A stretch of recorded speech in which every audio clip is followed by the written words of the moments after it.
Leslie's the center of the universe. She's just about the perfect kid. She's mature beyond her years. If you really know Leslie, you know there's nothing going to stop her. Leslie just didn't feel well. And this is one of those cases where you're out of town and you're sitting in a conference and somebody walks in and hands you a note and says, you have an emergency phone call. Mike was on the phone and he said, Leslie's been diagnosed with diabetes and we're at UK. 11 years old, that's a lot. My pediatrician comes back in and I could tell on her face that like something wasn't right. And she said, we think you might have diabetes. And I was like, what's that? I think I got from Louisville to UK in about 25 minutes. I didn't know what diabetes meant. The things that I thought about, I'll never be able to eat sweets again. I won't be able to have kids. I was 11 years old, and that's what I was thinking. I never get to have kids. I'm not gonna be normal anymore. Pretty much takes your breath away. Not something you know how to fix. I remember I really broke down the first insulin shot they gave her because I thought, that's it. There's no going back now. You know, we're in this for the long haul. 100 years ago, before the discovery of insulin, type 1 diabetes was a death sentence. Unfortunately, people died of diabetes. We are now leaders in diabetes care. We are leaders in diabetes research. We are training next generation. Dr. Smith has been my doctor from the beginning, since I was 11 years old.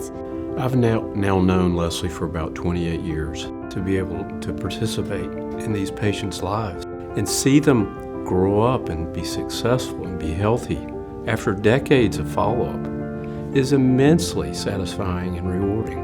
The Barnstable Brown Diabetes Center is probably best known for its clinical enterprise, but we are so much more than that.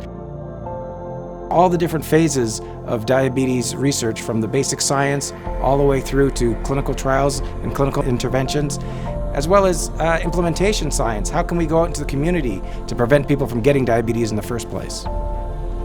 When you come here, the research is done for you as a patient. It's the best, most up-to-date information you could possibly get. It's just so fantastic to see stuff go from the bench to the bedside in a matter of months, directly into the hands of people to see if we can improve diabetes outcomes in people with type 1 diabetes.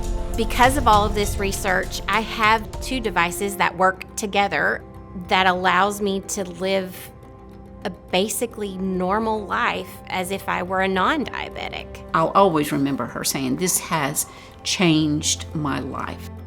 Because of philanthropy, we're able to attract leading scientists from across the world. That's what brought me here.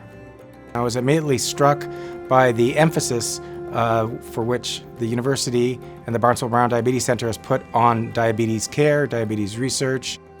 There's a commitment to diabetes research, a commitment to taking care of people with diabetes.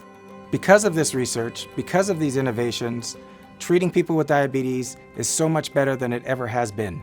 What I'm most grateful for is I still have my daughter.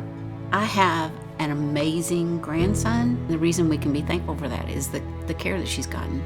My care has been so good my whole life because I've been here with people who've known me forever. If it weren't for Barnstable Brown, I don't know where I would go. Dr. Smith was there like from day one.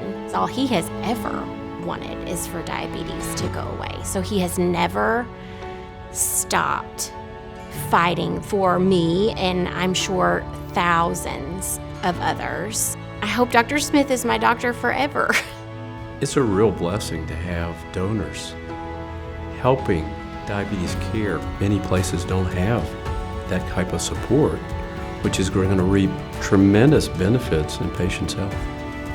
This doesn't have to be the end of life as you know it, as long as you take care of yourself. And this has been the place that helps me take care of myself. Our work is never done, but thus far we've made a major impact in improving the quality of the lives of people with diabetes.